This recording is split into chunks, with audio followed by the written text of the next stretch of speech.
Good afternoon, luncheon learners. Welcome back. This is episode 54, and today is July 7th, 2023. As we always say, it's the only July 7th, 2023 you will ever had. And I want to welcome our Coach Juan. Hello, Coach Juan. Hello. Thank you, Bruce. Thank you for having me on here every day. Every day that we get to come on here, it always brings joy, and it always brings like the awareness that we're doing something valuable here.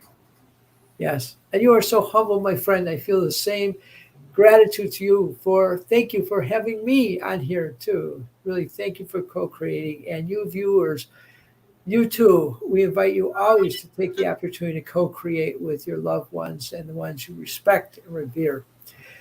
Coach Cecilia is not with us today. She has some pressing family issues that she is taking care of. I told her, even when you're not here in physical presence, you are here in spiritual presence. So, viewing audience, welcome Coach Cecilia in her spiritual presence.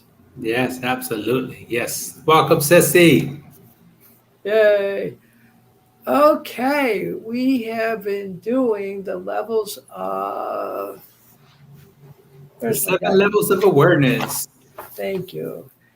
And Coach Juan, do you want to take it level three?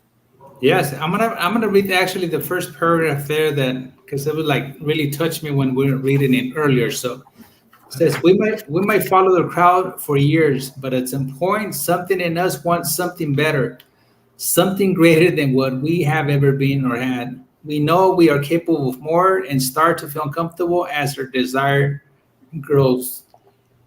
And I was just thinking when I was reading this today with Bruce, I was like, like I spent a lot of my years, and I say hanging around with the wrong crowd, but that was the crowd that I belonged to. So when people ask me, "Do you have any regrets?" I'm like,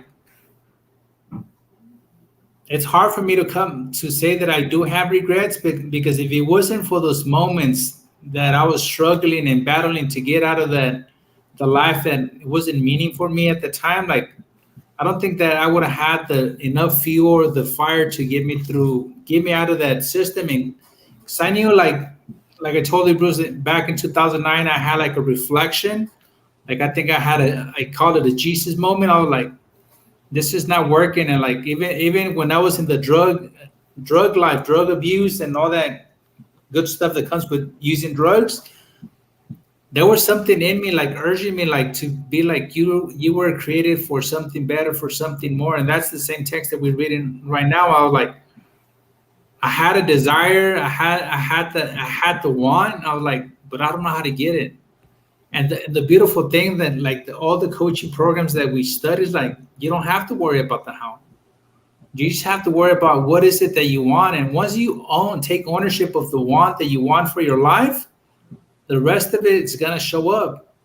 But for years, I was fighting with that. Like, no, I want to know the how. I always wanted to figure out the how until I let go of the how, and I just went for the things that I really wanted in my life. And that's the whole reason that like that drove me to becoming a coach and a consultant. I was like, that's what I really wanted to do. And I think it started from a really young age in my life, but I couldn't really see it. Mhm. So that's the aspiration, the level number three that we're talking about today, Coach Bruce. I love it, Coach Juan. Viewers, I have such high regard for Coach Juan. Years ago, when I was a registered representative, a Series 7 stockbroker with the old E.F. Hutton investment firm, I got a call from somebody and he asked me, it was a friend of mine, he says, can you help raise money for a gentleman who had developed a mobile defibrillator? This goes back to the early 80s, early 1980s. And the defibrillator, as you probably see it on TV, where somebody has a heart attack and their heart has stopped beating, and they have the paddles and they shock somebody back into a heartbeat. And this young man had developed a mobile defibrillator. And I said, "Where did you learn how to do this?" Very, very bright young man. He says, "Well, I kind of knew how to do it. I was at Harvard." I said, "So you have a Harvard?" He said, I didn't complete it. There was nothing that Harvard could teach me about what I was doing. And while I thought someday I'll go back and get the degree, it was more important to get the defibrillator out into the public where it could help save people's lives. So that was his education. Coach Juan, I have such similar regard for you. Your gang banging, drug dealing days, it was like you were getting your education to get you to here today. When somebody would meet you, they would never think of you as having had that experience. Hmm. But that was your defibrillator. That was the thing that got you here today. Yes. You should, yeah, you shared with me, I know that Bob Proctor, who also didn't have a high school education, when you heard him speak, it touched your heart. But you were sharing something about a dream that you had. So please share with the viewing audience. Yeah, and I was sharing with Bruce like this, and this dream happened maybe a couple months ago, maybe 1 or 2 months ago. But there's many book editions of the book of the Napoleon Hill, the Think and Grow Rich. This is the one that I have. I don't know if you can see it, but anyways, and I had, growing up, I think I had maybe four different versions of the book. Back in those days, I also had the book Think and Grow Rich. It's the first book I ever read from cover to cover. But anyways, I was telling Bruce that I had a dream with Bob Proctor, my mentor, like, and he was pretty much telling me like, this is the book that I want you to study every day. Bob talks about it that he studied the book ever since he got it in his hands in 1961. He studied that book. He didn't read the entire book every day. He read parts of the book every day, like a chapter or maybe a paragraph or a couple lines from the book. And in the dream, he was handing me the book, the same copy, the same book edition that I have. And the funny thing is, this book I got it at a bookstore for, it was on sale like $1.99 or something. And I always had it with me. And when we started working here with the other company, we started working, reading the book, and that's the first time that I actually read this book edition here for the first time, cover to cover. But Bob was saying like, I want you to read it every day.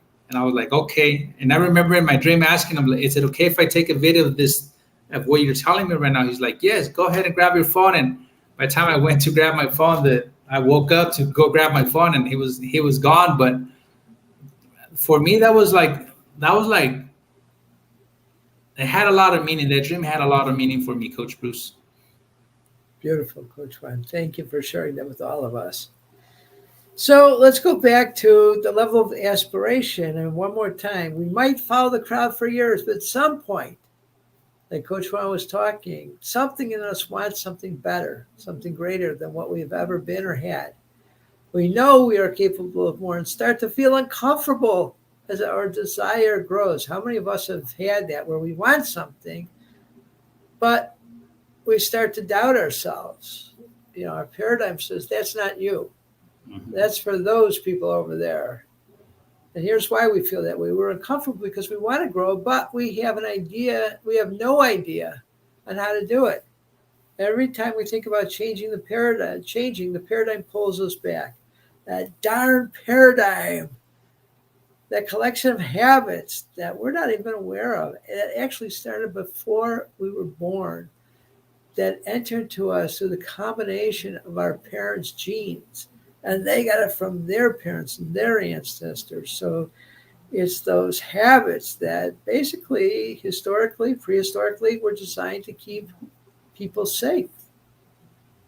Don't venture out. Okay. We're not aware of what's going on. We just know we want something more.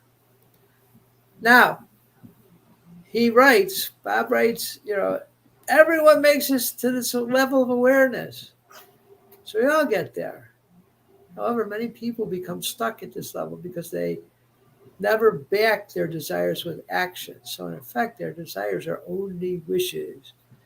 So viewers, how many of you are sitting out there and you want something? You really want something. And it's causing you discomfort. Yeah. I know that I am working on creating my signature talk, and that's giving me a lot of discomfort. Yet I'm very excited, to enter the world of like public speaking, paid speaking, blah blah blah blah blah. And the woman who is leading this very expensive retreat that's going to occur in about 2.5 weeks, she's a very accomplished speaker who trains other speakers to earn 6 and 7 figures from their speaking. But some of it is to just work on their title. One, she talks about where she's working with a woman, and her talk was called like Heart Soul or something like that. And she kept talking with this woman. They went to dinner because she didn't really understand what the woman did. And the woman shared that she is a doctor in pharmacy, and she has developed a way of working with women's hormones and algorithms to identify how they could work together so she could help a woman find out what that woman needs to eat and the kind of amount of exercise that she needs to do to lose weight. And she helps people, and they start dropping weight like it's crazy, like it just falls off them. So they work together, and just changing the title of her talk, and she's calling it Harmonizing Hormones. And the woman went from making like $4,000 a month to making well into the 6 figures. So sometimes these are little simple things, but you have to find people who can help guide you. And in one of the videos she shares, she says, somebody said, well, public speaking came easy to you. And she laughed. She goes, you should have been at my first talk. She goes, I actually put a man in the first row to sleep. And I thought, oh, thank God he's in the first row. Then the people way in the back, they don't know that he's asleep. And then suddenly he started to snore. So there was no doubt to anybody in the auditorium that she put the man to sleep. And she walked out of there at the end of it. She said, I got to learn how to do this. So she made a science of it. And so she's very helpful. I'm so excited about working on my signature talk. So Juan actually helped me today, and he gave me some feedback about something I have been doing. And he says, here's your core genius, because that's what she says. Start with your core genius. What do you do? And I'm going to think it sounds arrogant. What do you do better than most other people who do what you do? And you build your business around that. So I don't know that I do certain things better, but there's certain areas where you just have a native talent. And but that whole thing about aspiration, as old as I am, as accomplished as I am, I'm right there today with my signature talk training that will occur in 2.5 weeks, and getting feedback and guidance from everybody I know. So I'm excited and a little nervous too. Coach Juan, anything you want to share?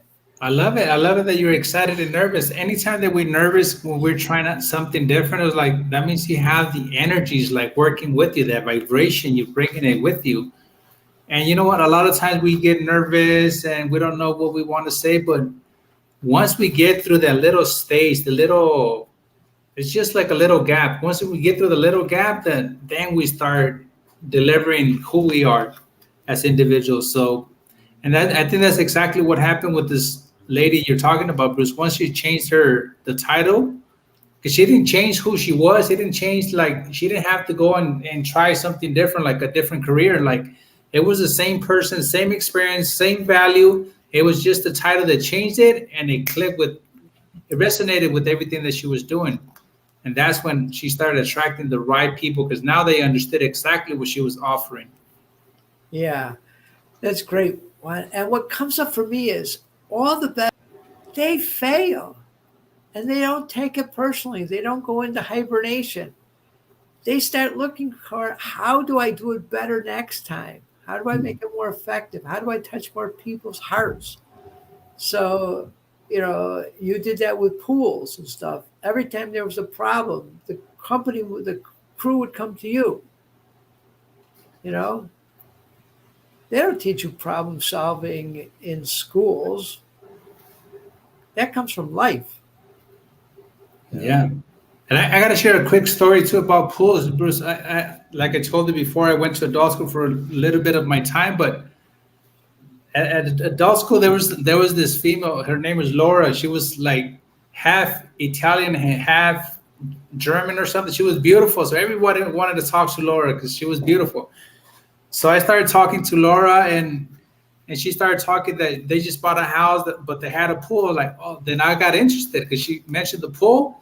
Then she's like, but the only bad thing, like the light inside the swimming pool doesn't work. I was like, and I didn't even ask her what was wrong with it. I was like, well, I could fix that. She's like, no, you can't. I was like, what do you mean I can? She's like, we already had like three different companies go out there and they couldn't fix it. I was like, you just give me a shot and I'll fix it for you.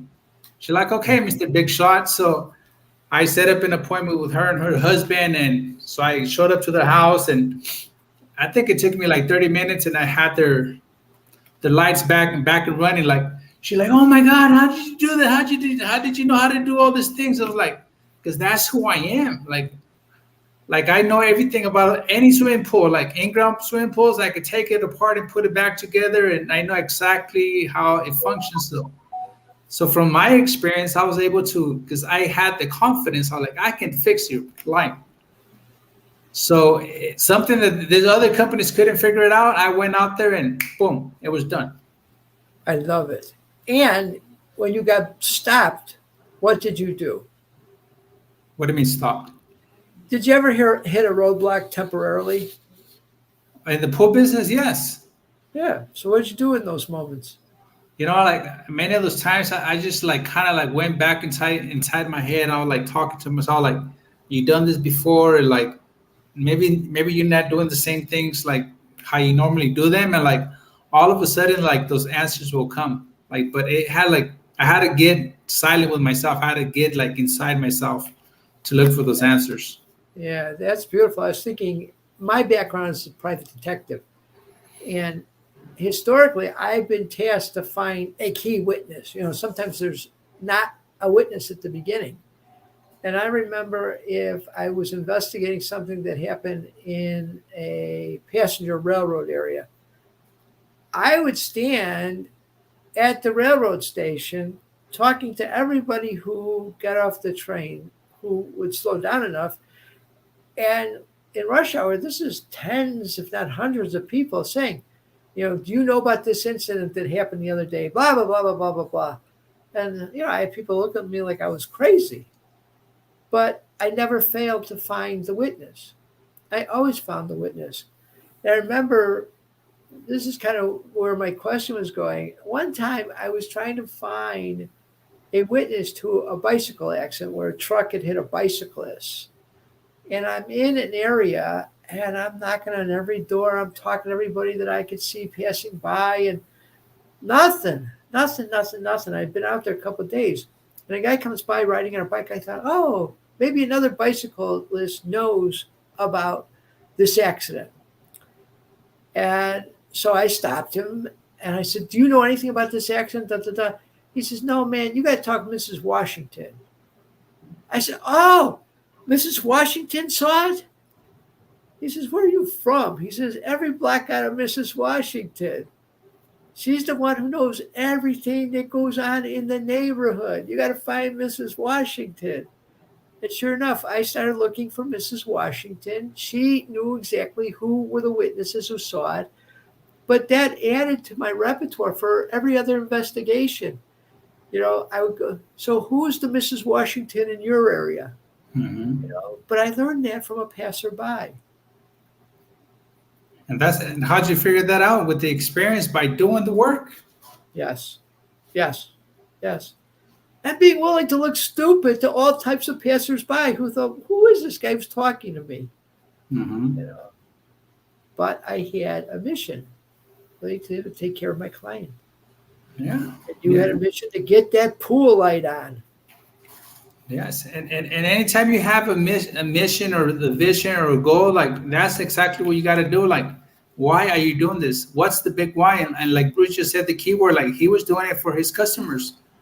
Yeah. And I went out there to fix the light for my customer because I told her I could fix this. So I was like, I didn't know exactly what was going on, but once I kind of like figured it out, and to be honest with you, Bruce, that problem that I fixed, that's not a problem that I had ever fixed in my life, but because you're kind of like related, you're kind of familiar with the how electricity works, you kind of figure those things out. But this is the experience that you're gonna get along the way with any goal that you choose to do in life. Whatever your calling is, you're gonna figure it out.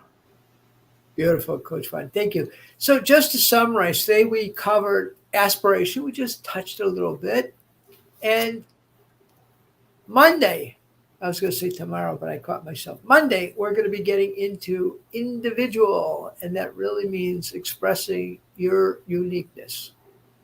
Yes. All right, viewing audience, we hope you have a great weekend. Yes, thank you for being here with us. So, and yeah, we'll be back on Monday we're gonna finish up this 7 levels of awareness next week for you guys. So thank you for being here. Great. Be well, be safe. Bye-bye.